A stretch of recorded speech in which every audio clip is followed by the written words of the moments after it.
All three of these games concern armored combat in the 1970s. MechWar was the first, published in 1975, and it mainly simulates hypothetical battles between the U.S. and the USSR. There's also one Soviet-Chinese scenario, and also this one based on a real conflict between Israeli tanks and Egyptian infantry armed with anti-tank missiles. The player's notes claim that this is difficult for the Israelis to win, but if they advance down the right or the left flank, I think they have an excellent chance. But the historical notes suggest that the Israelis charged the Egyptians head-on, thinking that they would panic and run. The Egyptians inflicted heavy casualties instead. I'm going to set up all three of these games to play this scenario and take note of the differences. I'm also going to play MechWar twice, first under the scenario special rules, where the Egyptian infantry, we use Soviet infantry companies as a substitute, are each armed with a single anti-tank missile with a strength of 18. So all the combat will take place under the +3 column. And also I'm going to use the game standard rules, where the Egyptian infantry, instead of having one shot, will use the ammo depletion rules that MechWar has. I'm going to use the standard 50-50 chance every time the Egyptian unit fires, it runs out of missiles. So I've deployed the Egyptian infantry face down with an equal number of dummy units. I'll flip them over and fire whenever an armored unit comes within range. The infantry will also close assault if they have fired their missile and the tanks are within 2 hexes.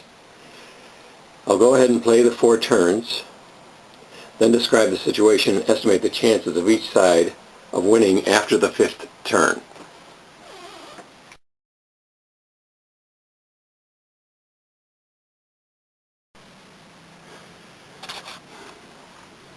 Well, after 4 turns, only one Israeli unit is not disrupted. So their attack was pretty ineffective, and the missiles were very effective, the Egyptian missiles. That's the Israeli unit right there, the blue, and it's really too far from the border to exit. The Israeli objective was to exit at least 3 units off the board, not including panic moving. So instead, the Egyptians scored D3s on about 4 Israeli units in the first 2 turns.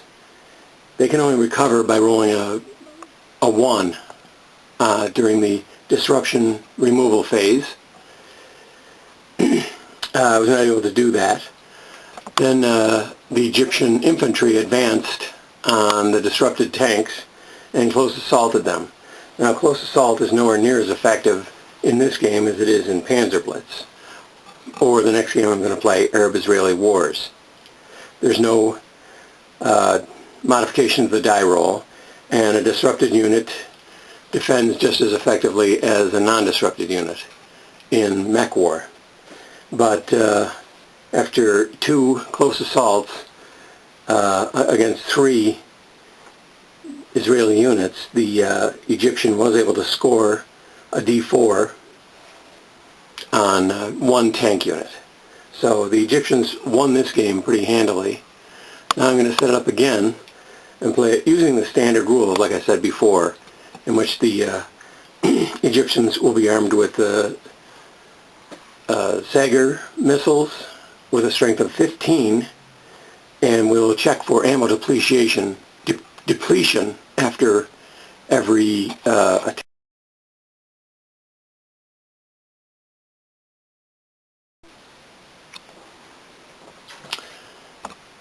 Okay, now I played by the standard rules.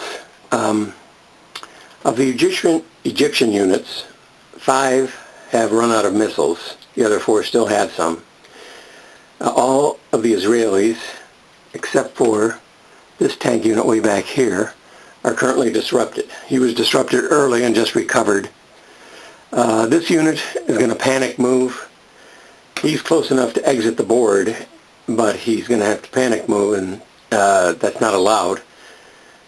He wouldn't count towards the victory totals. Oh, there's also this Israeli unit. He's not close enough to exit by the end of turn 5. So this is another Israeli defeat, which it was historically, of course. Even with the weaker attack strength, I based the strength of the Sagar on the MechWar, was it the APC detachment, 10 BMP 76 PV, a Soviet unit that has a strength of attack strength of 16, so it would be +1 against the M48. And +1 is a 50-50 chance of getting a D1 or D2, and the rest of the results are panic moves, which didn't happen very often. I was rolling very high, it seemed, every time the Egyptians fired at the Israelis. There were a couple panic moves, but just 2 in the whole game. Anyway, it's very, very difficult for the Israelis to win. If you ever play it against an opponent, I suggest going down the left or the right again, and you'll have a much better chance, because there's really not enough Egyptian units to cover the whole front. So if you go to the left or right, you'll only be fired at by half the Egyptian units. But now I'm going to set up Arab-Israeli wars, and I'm going to use this map board. Now, because I didn't point this out, the only terrain that counts on the map board are the crests, the slopes, and the hilltops. The trees, the towns, the streams, the roads, they don't exist. So let's set up Arab-Israeli wars and see how that turns out.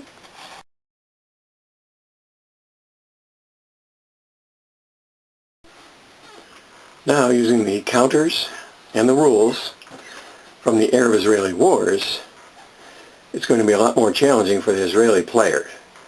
The combat results table we're going to use is the 2-to-1, because the Sagar missile, which the Egyptians are using, has an attack strength of 30 against the M48's defense strength of 15. 2-to-1 gives a 1 in 6 chance of elimination and a 1 in 6 chance of no effect, the rest being double D and D. Also, the Egyptian infantry can close assault using rules similar to Panzerblitz, where we subtract 2 from the die roll and 3 if the defending unit is disrupted or dispersed. The Egyptian infantry is going to be assumed to be stacked with a Sagar missile launching unit, and each Sagar unit has 2 missiles, plus 1 out of 3 of them have a reserve reload of 2 more missiles. So I anticipate I'm going to have to be using a lot of wrecks by the end of the 4 turns. So I'm just going to go ahead and play the 4 turns and see if the Israelis have any chance of exiting the 3 units off the map by the end of the 5th turn.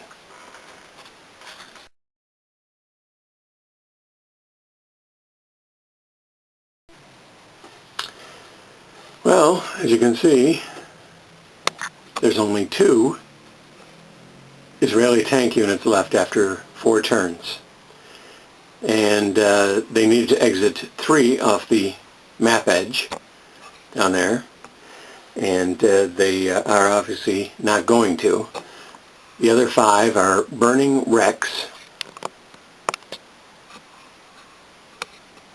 all due to missile attacks, and 1 due to a close assault.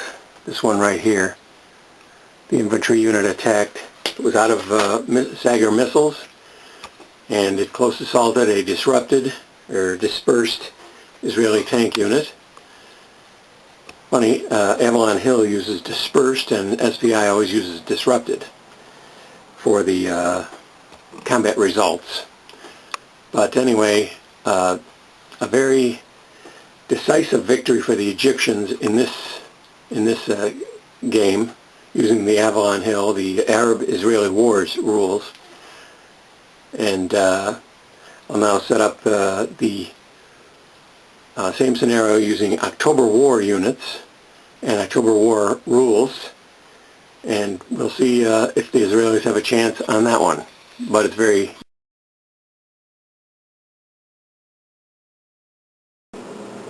Okay, now I've set up the units from the October War game. Now, October War has significant differences from the previous two games. For one thing, there's no disrupted or dispersal results. The Israeli and the Arabs both used 3 tanks in their tank platoons. So instead of disrupting a tank platoon, it would lose 1/3 of its strength.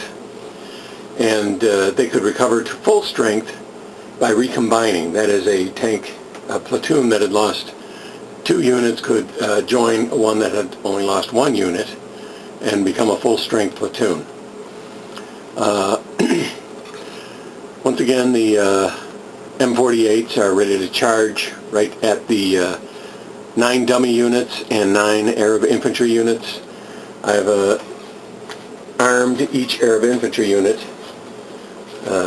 This is what the Arab infantry unit's strength and defense and range has without anti-tank missiles.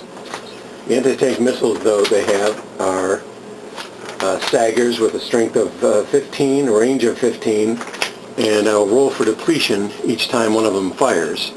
3 or less means it's out of ammunition. And then they can attempt a close assault. They don't have any close assault rules in this game, but the Arab infantry is armed with rocket-propelled grenades, and they can attack by moving into the same hex as an armored unit, and presumably destroy it, and that adds 3 to their attack strength. So the M48 with a defense strength of 12 in this game will be on the +1 table. It's combat differential instead of the combat ratio that the Arab-Israeli Wars game uses. So I'll play the first 4 turns and let you know how it turns out.